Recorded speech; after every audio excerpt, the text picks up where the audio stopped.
warahmatullahi wabarakatuh. Selamat siang semuanya. Gimana kabarnya hari ini anak-anak? Alhamdulillah. Oke, pada hari ini sebelum kita memulai kegiatan, alangkah baiknya kita berdoa terlebih dahulu agar kegiatan pada hari ini dapat berjalan dengan lancar sampai akhir nanti. Berdoa menurut kepercayaan masing-masing, mulai.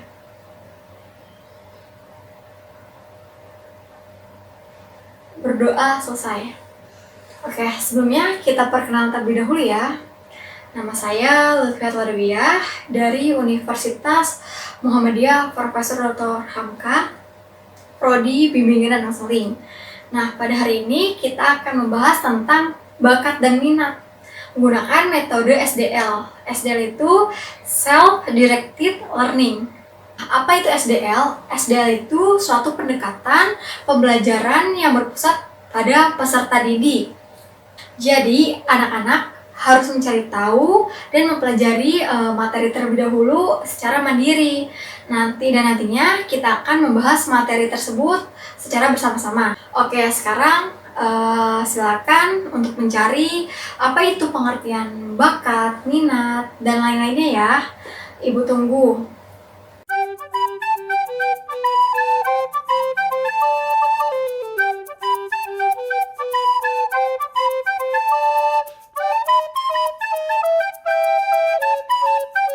Oke, bagaimana anak-anak? Sudah selesai? Oke, kalau kayak gitu, mari kita bahas materi bakat minat secara bersama-sama ya. Nah, oke. Sekarang siapa nih yang mau menjelaskan tentang bakat? Oke, silakan. Bakat adalah kemampuan yang ada di dalam diri seseorang itu, Bu. Iya, betul. Terima kasih Adel. Nah, di sini saya akan sedikit menambahkan.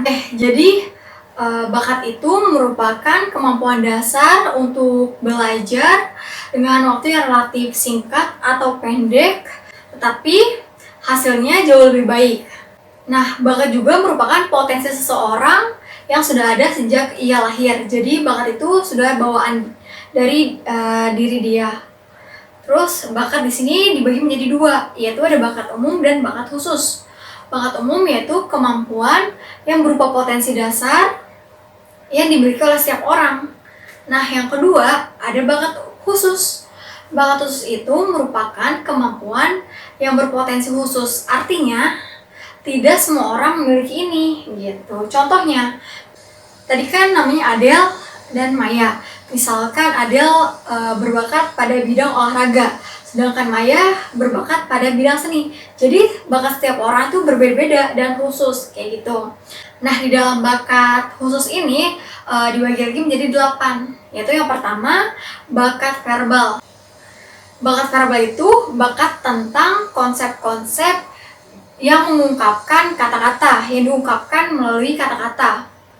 Terus yang kedua ada bakat numerikal. Bakat numerikal ini bakat tentang angka-angka. Selanjutnya yang ketiga itu ada bakat skolastik. Bakat skolastik itu kemampuan penalaran, mengurutkan, terus pola berpikir sebab akibat, terus juga menciptakan hipotesis, mencari keruntutan konseptual atau pola numerik. Nah, biasanya orang yang mempunyai bakat skolastik ini mempunyai pandangan hidupnya secara umum yang rasional. Nah, jadi seseorang yang mempunyai bakat skolastik ini, mereka biasanya bekerja pada bidang ilmuwan, akuntan, atau seorang IT. Nah, selanjutnya yang keempat ada bakat abstrak. Bakat abstrak ini bukan tentang kata ataupun tentang angka, melainkan dia berbentuk pola, diagram, bentuk-bentuk, posisi-posisi, atau ukuran-ukuran. Nah, selanjutnya yang kelima ada bakat mekanik. Bakat mekanik ini bakat tentang prinsip-prinsip umum IPA. Jadi seseorang yang berbakat di bidang mekanik ini biasanya bekerja dengan mesin, perkakas, atau alat-alat lainnya. Nah, selanjutnya yang keenam ada bakat relasi ruang. Nah, pada bakat ini untuk mengungkapkan, menceritakan pola 2 dimensi atau berpikir dalam 3 dimensi. Biasanya seseorang yang mempunyai bakat relasi ruang ini mempunyai kepekaan yang tajam terhadap detail visual dan dapat menggambarkan sesuatu dengan sangat hidup. Biasanya dengan melukis atau membuat sketsa ide yang sangat jelas. Dan dengan mudah menyesuaikan orientasi dalam ruang 3 dimensi. Biasanya orang yang mempunyai bakat ini bekerja pada bidang fotografer, artis, arsitek, insinyur mesin, dan lain-lainnya. Dan yang ketujuh ada bakat kecepatan, ketelitian, klerikal. Nah, pada bakat ini, bakat tentang tulis-menulis, ramu-meramu. Jadi, pada bakat ini biasanya seseorang itu bekerja di dalam laboratorium, kantor-kantor, dan sebagainya. Dan yang kedelapan, yang terakhir ini, ada bakat linguistik. Bakat linguistik ini bakat tentang penalaran analisis bahasa atau ahli bahasa. Nah, biasanya seseorang yang berbakat pada bidang linguistik ini, dia akan bekerja di jurnalistik, hukum, editing, pramuniaga, setnografi, dan lain-lainnya.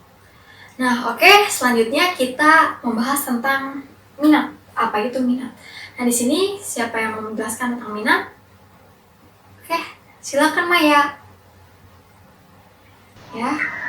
Keinginan yang ada di dalam diri seseorang itu, Bu. Ya, oke. Nah, baik. Tetapi saya akan sedikit menambahkan ya. Jadi, minat itu merupakan suatu proses memperhatikan dan memfokuskan diri untuk pada sesuatu yang diminatinya dengan perasaan senang dan rasa puas. Jadi, dapat disimpulkan bahwa minat itu suatu pengembangan dalam mencampurkan seluruh kemampuan yang dimiliki untuk mengarahkan individu mencapai sesuatu kegiatan yang diminatinya. Nah, menurut Guilford 1956, minat-minat itu dibagi menjadi 2 jenis, yaitu ada minat vokasional dan minat avokasional. Pada minat vokasional ini dibagi lagi menjadi 3, yaitu ada profesional, komersial, dan kegiatan fisik. Yang pertama, profesional itu minat kepada bidang-bidang keilmuan, terus juga ahli gizi, farmasi, dan lain-lainnya. Selanjutnya, yang kedua ada minat komersial. Minat komersial ini minat kepada bidang usaha, seperti contohnya jual beli, periklanan, akuntansi, dan lain-lainnya. Seterusnya, yang ketiga, yang terakhir, yaitu ada minat kegiatan fisik. Minat kegiatan fisik ini seperti contohnya itu seperti para atlet ataupun pelatih sebuah sepak bola ataupun bulu tangkis dan lain-lainnya. Nah, yang kedua ini minat avokasional. Pada minat avokasional ini minat untuk memperoleh kepuasan atau hobi. Contohnya seperti traveling, jalan-jalan, petualangan, hiburan, dan lain-lainnya. Gimana anak-anak? Sudah paham? Oke, baik. Kita lanjutkan ya. Nah, selanjutnya kita akan membahas tentang faktor-faktor yang mempengaruhi perkembangan dari minat dan bakat. Faktornya itu ada faktor internal dan faktor eksternal. Pada faktor internal ini dibagi lagi menjadi 2, yaitu ada faktor bawaan atau genetik dan faktor kepribadian. Faktor ini merupakan faktor yang mendukung perkembangan dalam minat dan bakat sebagai totalitas karakteristik yang diwariskan oleh orang tua kepada anak dalam segala potensi melalui fisik maupun psikis yang dimiliki individu yang diwariskan oleh orang tuanya. Dari segi biologi, bakat sangat berhubungan dengan fungsi otak. Bila otak kiri dominan, maka berhubungan dengan segala tindakan dan verbal, intelektual, sekuensial, tertata rapi, dan logis. Nah, sedangkan otak kanan berhubungan dengan masalah spasial, nonverbal, terus juga estetik, artistik, dan atletis. Nah, yang kedua kan ada kepribadian. Faktor kepribadian yaitu keadaan psikologis di mana perkembangan potensi anak tergantung pada dirinya dan emosinya. Nah, hal ini dapat membantu anak dalam membentuk konsep optimis dan percaya diri dalam mengembangkan bakat dan minatnya. Dan itu menurut Asror 1999. Nah, sekarang kita bahas yang faktor internalnya. Di dalam faktor internal itu ada dibagi lagi menjadi beberapa lingkungan. Ada lingkungan keluarga, sekolah, dan sosial. Nah, yang pertama ada lingkungan keluarga. Lingkungan keluarga ini merupakan tempat pertama atau tempat latihan seorang anak untuk memperoleh pengalaman. Nah, di dalam lingkungan keluarga ini merupakan lingkungan pertama dan paling penting bagi anak, itu menurut Sutiono 1998. Nah, selanjutnya ada lingkungan sekolah. Pada lingkungan sekolah ini, suatu lingkungan yang dapat mempengaruhi proses belajar mengajar yang kondusif, yang bersifat formal. Nah, lingkungan ini sangat berpengaruh untuk pengembangan minat dan bakat seorang anak, karena di dalam sekolah ini ada yang namanya ekstrakurikuler yang dapat diikuti oleh anak. Jadi anak bisa mengembangkan bakat dan minatnya dengan mengikuti ekstrakurikuler tersebut yang diminatinya atau yang sesuai dengan bakatnya. Dan yang terakhir ini ada lingkungan sosial. Nah, lingkungan sosial ini suatu lingkungan yang berhubungan dengan masyarakat. Nah, di lingkungan masyarakat ini anak akan mengaktualisasikan bakat dan minatnya kepada masyarakat. Nah, kalau sampai sini anak-anak paham? Oke, baik, kalau kayak gitu Ibu lanjutkan ya. Oke, nah selanjutnya ada cara mengembangkan bakat dan minat nih. Nah, di sini tuh ada 4 cara. Yaitu yang pertama, perlu keberanian.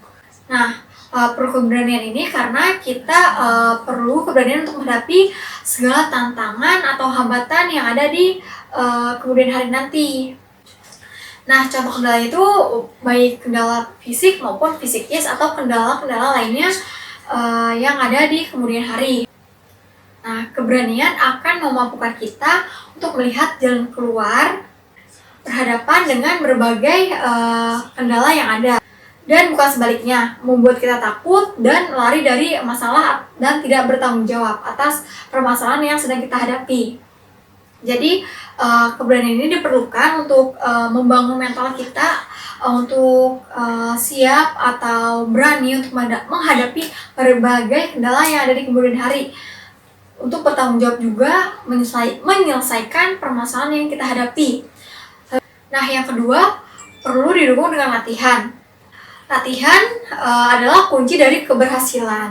Latihan di sini bukan saja dari segi kuantitasnya saja, tetapi juga dari segi motivasi yang menggerakkan setiap usaha secara fisik. Jadi, misal Adele mempunyai bakat atau minat di bidang melukis. Nah, kalau dia nggak ada usaha untuk membeli kanvas ataupun catnya ataupun kuasnya, dia hanya membayangkan saja, itu bukan latihan, itu tidak ada yang namanya latihan. Jadi perlunya didukung dengan latihan. Nah, kalau kita melukis terus, mencoba-coba terus, itu namanya latihan, didukung dengan latihan. Seperti itu ya, anak-anak. Mengerti? Nah, yang ketiga, perlu didukung dengan lingkungan. Nah, lingkungan di sini dalam arti yang sangat luas. Lingkungan keluarga, terus juga fasilitas, biaya. Yang keempat, perlunya memahami hambatan-hambatan perkembangan bakat dan cara mengatasinya. Di sini sekali lagi kita perlu mengidentifikasikan kendala-kendala pada saat kita mengembangkan bakat kita. Nah, kita harus mengkategorikan mana bakat yang sulit, mana sedang, mana mudah, dan sehingga kita mempunyai cara bagaimana untuk menyelesaikan kendala tersebut gitu. Dan kemudian kita memikirkan bagaimana jalan keluarnya untuk mengatasi atau menghadapi kendala tersebut. Dapat dipahami anak-anak? Oke, kita lanjut ke yang terakhir ya.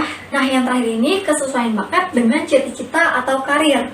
Nah, seperti yang sudah kita bahas tadi, bakat adalah sesuatu kemampuan khusus yang dimiliki setiap individu. Nah, bakat ini dapat berkembang dan menonjol ketika kita terus-menerus mengasah bakat tersebut, bakat yang ada di diri kita, bakat yang kita miliki. Nah, perlu diingat ya, bakat yang berkembang, yang mendukung cita-cita dan karir, dapat juga menjadikan kita menempatkan posisi yang baik atau posisi yang sangat diinginkan oleh orang lain di tempat bekerja nanti atau di perusahaan kita nanti. Bila bakat tersebut dikembangkan dengan baik atau berkembang. Anak-anak, bagaimana? Bisa dapat dipahami? Oke, kalau kayak gitu, kita coba untuk sampai sini saja ya. Nah, bagi anak-anak yang belum mengerti, coba kalian belajar sendiri, cari materi tentang bakat minat ini di sumber-sumber yang kalian ketahui.